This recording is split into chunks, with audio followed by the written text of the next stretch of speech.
quisiera primero que nada dar las gracias sinceras y profundas a la organización del simposio y en particular a Juan Antonio Senent por todos estos 3 años de trabajo en el proyecto que se reflejan en estos trabajos juntos que estamos haciendo hoy día. Para mí es tremendamente importante encontrar en Sevilla un grupo internacional de expertos que trabajan en Suárez, porque yo en el fin del mundo, en Chile, a donde pertenezco, trabajo bastante sola en este tema, en este autor. Así que muchas gracias a todos. La evidencia textual indica que Suárez incluye los hábitos como constitutivos estables del sí mismo. En esta dirección me propongo demostrar que como Aristóteles, Suárez mantiene que los hábitos son funciones que conectan al sujeto con su hábitat y conforman su segunda naturaleza, incluyendo el contenido de su carácter. Pero, a diferencia de Aristóteles, la investigación de Suárez sobre los hábitos procede metodológicamente no solo por definiciones y demostraciones a priori, sino desde la matriz subjetiva del conocimiento de sí mismo, que incluye ejercicio espiritual y del proceso formativo que esto desarrolla. Así que se contribuiría a reelaborar una teoría pragmática moderna de hábitos que, junto a las pasiones, serán postulados como resorte de todo hacer. En esta dirección, el trabajo que realicé era mostrar que hay una coordinación y unidad teórica entre aspectos de la subjetividad, la acción humana y la acción poseedora de valor moral en el corpus suareciano. Yo revisé internamente las obras de Suárez para hacer esta conexión. Todos esos aspectos no lo podré mostrar en esta presentación, me referiré solamente porque el ensayo incluye, ¿no es cierto?, la ontología y la psicología del sí mismo, el comportamiento intencional del sujeto, la base metafísica de los hábitos, eso en el trabajo de la metafísica de Suárez, pero luego me concentro en la psicología moral y espiritual, la conexión entre pasiones y hábitos, y ese tercer punto es el que voy a poder mostrar las conclusiones, ¿no es cierto?, desde los tratados morales recientemente que está editando Juan Antonio Senent, ¿no es cierto?, y el equipo de traductores de la obra. Entonces, quizás lo único mencionar o lo más importante es que la reflexión moral de Suárez tiene un asiento, una conexión con la metafísica, ¿no es cierto? Y en ese punto, desde esta noción, ¿no es cierto?, de sujeto sustancial que parte en la metafísica y que para Suárez no quiere decir sujeto sustancial solamente la unidad ilemórfica, ¿no es cierto?, sino que también significa subsistencia en el sentido de, especialmente, ¿no es cierto?, y en el sentido importante de lo que es condición de las acciones de la gente, ¿no es cierto? Entonces, haciendo esta especie de giro desde la metafísica o de un sentido metafísico de sujeto sustancial al de agencia y desde la psicología, ¿no es cierto?, para avanzar hacia otros aspectos que están relacionados con la noción de alma, ¿no es cierto?, en la que en el alma es prioritaria la unidad del alma, ¿no es cierto?, y también hay unidad, suma unitas en el alma, ¿no es cierto?, porque todo contenido mental o contenido anímico es la misma actividad, la actividad vital.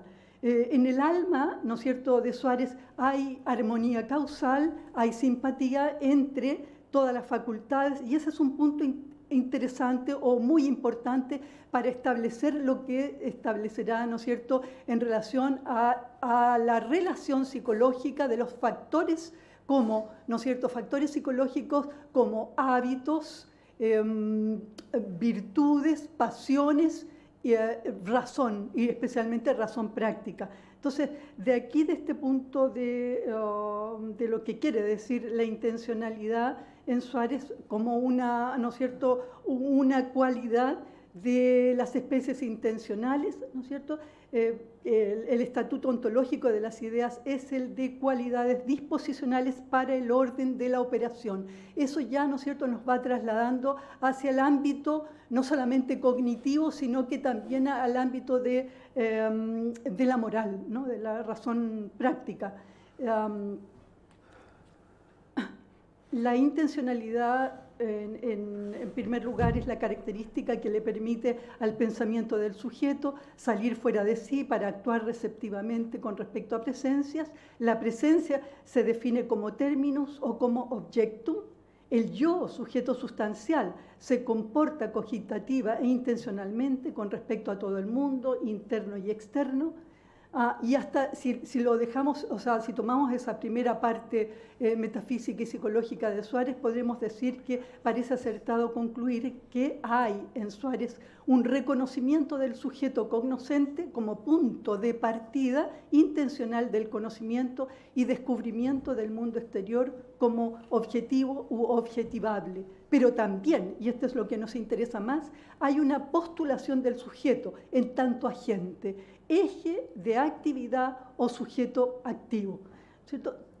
Hay un aspecto que me debo saltar y es el aspecto metafísico de los hábitos que se pueden encontrar, ¿no es cierto? El estudio de los aspectos metafísicos del hábito están en la disputación 43 y 44 de las disputaciones metafísicas de Suárez, ¿no es cierto?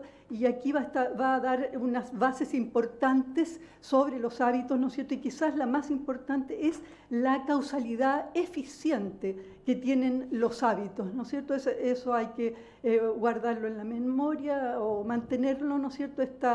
Esto que entiende que cualquier hábito es un principio o regla de acto moral, ¿no es cierto?, o regla del acto moral, y este es un hábito de la voluntad y por participación o subordinación se extiende a los hábitos del apetito sensitivo, que es lo que nosotros nos vamos a ir concentrando.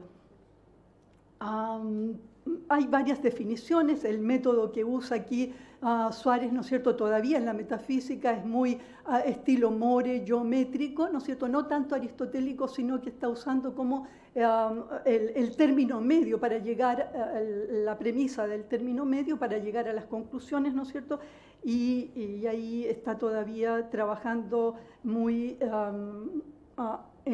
con su metodología, ¿no es cierto?, que es más moderna. Luego, ¿no es cierto?, queremos enfatizar o rescatar este aspecto de la causalidad eficiente ahora todavía, ¿no es cierto?, desde el hábito a la virtud.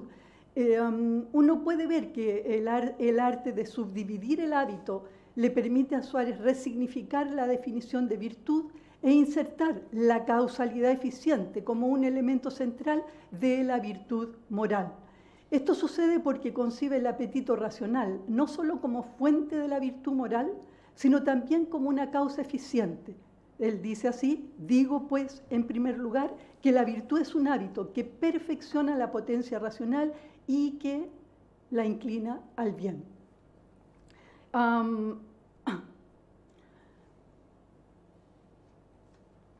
Pero hay otro aspecto, ¿no es cierto?, que se debe considerar. ¿No es cierto?, hábito práctico proporciona el conocimiento de la verdad como regla y principio de alguna operación humana que tenga la razón de praxis. Así que mediante esta actividad se adquiera un conocimiento que de suyo sea regla suficiente y en su orden principio suficiente de praxis. Se establece así que como la razón humana se extiende al ámbito de la acción, por eso la praxis es lo que constituye al sujeto en su ejercicio moral. Aquí ya, ¿no es cierto?, voy a dar paso al texto que me interesa, que es el tratado, ¿no es cierto?, los tratados morales, el tratado cuarto, donde, ¿no es cierto?, se va a ir haciendo muy clara la interacción que quiere establecer Suárez Y esto es lo novedoso para la modernidad, la interacción que establece Suárez entre afectos y virtudes morales. ¿No es cierto? Él lo dice así, lo dice en términos de conexión, yo lo leo también de transición, de fusión de pasiones y virtudes, ¿no es cierto? La cuestión de la mutua interacción entre pasiones y virtudes morales está enfocada por Suárez en el Tratado IV de los Tratados Morales, obra en la que escribe sin duda como teólogo moral, y aunque presupone explícitamente la construcción de su sistema metafísico, junto con sus reflexiones psicológicas lo hace en vistas del perfeccionamiento ético de los individuos. Allí aparece en el proemio del tratado este credo pedagógico que es bastante significativo. Le llamo credo pedagógico a la doctrina moral, ¿no es cierto?, que pienso que se puede traducir como un credo pedagógico jesuita, porque está formulado en términos de un imperativo pragmático, ya que él afirma, comillas, es muy necesario el conocimiento que el hombre tenga de sí mismo. Eso lo conecta con toda la tradición hasta Sócrates, ¿no es cierto? Pero aquí es Suárez el que sigue. Y de sus acciones. Es muy necesario el conocimiento que el hombre tenga de sí mismo y de sus acciones, y no el de otras criaturas. Cierre de comillas. Se ocupa aquí en el Tratado IV sobre los actos, que, ¿no es cierto?, porque está titulado así, sobre actos que llaman pasiones, y también sobre hábitos, sobre todos los solícitos y los viciosos. O sea, ya en el título de este tratado hay una cercanía, una conexión, ¿no es cierto?, y un acercamiento a las pasiones y los hábitos. Se ocupa de analizar primero la naturaleza, el origen, los tipos, ¿no es cierto?, el número de las pasiones, para luego conectarlas a los hábitos, virtudes morales y vicios que nos interesa atender. Dedica la disputa primera del Tratado IV al análisis de las pasiones, y lo interesante es notar de qué manera les da una centralidad determinante a las pasiones en la vida y conducta de todo sujeto. Se podría decir, como lo dice José María Castillo, cada ser humano es su afectividad. Las denomina como Spinoza, indistintamente afectos o pasiones, del alma, affectibus animae seu passionibus. Y como Descartes considera que aunque esta materia debe ser tratada por médicos y los filósofos de la naturaleza, no obstante le cabe al filósofo moral entenderlas. En ese punto coincide con Descartes, ¿no es cierto? Y si se clasifican ontológicamente, esta es ya la argumentación de Suárez, y se clasifican ontológicamente como actos intermedios del apetito que siente, entonces Suárez justifica que se incluyan en la ciencia moral por tres razones. Participan de cierto modo de la libertad, por lo cual refieren a la doctrina de los actos morales, son materia en la que se dan muchas virtudes morales, las pasiones son materias, es el lenguaje de Suárez, son materias en las que se dan muchas virtudes morales. ¿Qué significa eso? Es lo que tendríamos que preguntarnos, ¿no? ¿Qué significa esto de que las pasiones, ¿no es cierto?, son materia en la que se dan muchas virtudes morales? Y tercero, su conocimiento, además, ayuda para el perfecto conocimiento de los actos de la voluntad. El conocimiento de las pasiones ayuda a los actos de la voluntad. Entonces, esto nos va a dar unas indicaciones sobre el giro que va a hacer Suárez en este punto, ¿no? La génesis de las pasiones está asociada a los apetitos sensibles, excitan el movimiento y provocan alteraciones en el cuerpo. Este texto parece muy cercano a las conclusiones a las que llega en las pasiones del alma de Descartes, porque vuelve a insistir en un tipo de mutuo interaccionismo basado en la noción de simpatía entre las potencias del alma. Argumenta que de tales actos intermedios resultan trastornos reales de la sangre y los humores, los que a su vez afectan el alma. Hace referencia a la fisiología médica galénica, a la sintomatología de las pasiones en particular, por ejemplo, a la tristeza, la alegría, la ira, el temor, que involucran alteraciones físicas, como pasiones, etcétera. No voy a seguir mostrando las, ¿no es cierto?, las características, pero me interesa llegar aquí a un texto, a este texto, ¿no es cierto?, donde habla del carácter, las condiciones del carácter moral del sabio. El carácter moral ideal del sabio se podría construir si se admite un triple supuesto teórico del que parte la enseñanza moral de Suárez, que son los sabios, agentes sabios y rectos, quienes usan la recta razón como regla de costumbres, que los mismos obran libremente, ¿no es cierto?, y que no ellos, los sabios, no arrancan de raíz sus efectos. Ese texto estrella, ¿no es cierto?, no lo puedo leer, pero está en los Tratados Morales IV, ¿no es cierto?, en ese lugar donde hace mención de la tradición platónica, aristotélica, incluso a Plutarco, ¿no es cierto?, y donde va a poner en un nivel a la virtud con el placer, y hacer esta transición y este rescate de los sentimientos, la positividad de los sentimientos. Habla, ¿no es cierto?, en definitiva, ¿no es cierto?, de la pasión o de las pasiones en este tránsito hacia la virtud, en términos de virtud afectiva. Ese es el término, ese es el lenguaje que está usando Suárez aquí, virtud afectiva, ¿no es cierto?, que inclina a operar recta y honestamente sin defecto. Debo entonces saltarme un poco a la conclusión, ¿no es cierto?, porque no alcanzo a revisar todo el texto, pero lo siguiente, para terminar, el tema del sí mismo en Suárez quiso ser revisado desde los condicionamientos internos de sus obras. El estudio notó cómo se conjuga el sí mismo en una secuencia dinámica entre sujeto, subjetividad, acción humana y rectitud de la praxis. El sí mismo en Suárez surge en términos de un sujeto sustancial en cuya conciencia intencional dirigida a conocer y desear objetos germina el propio eje de la vía activa, ¿no es cierto?, vía hábito, que el filósofo expresará en el lenguaje moderno de una psicología moral, de un giro emocional en filosofía, ¿no es cierto? Y para reforzar lo que he dicho hasta aquí, insistiré en señalar que la teoría de los hábitos y las pasiones de Suárez es fundamental a la hora de comprender su praxis moral. Se constató que hábitos y pasiones son constitutivos del sí mismo.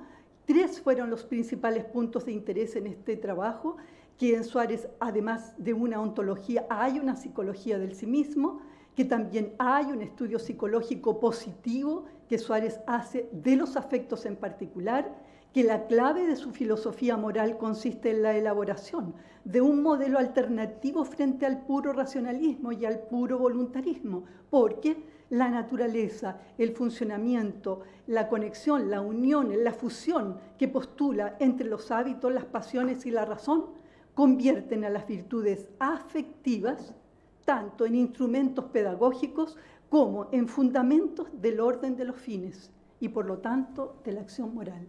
Muchas gracias. Muchas gracias. Muchas gracias. Thank you very much.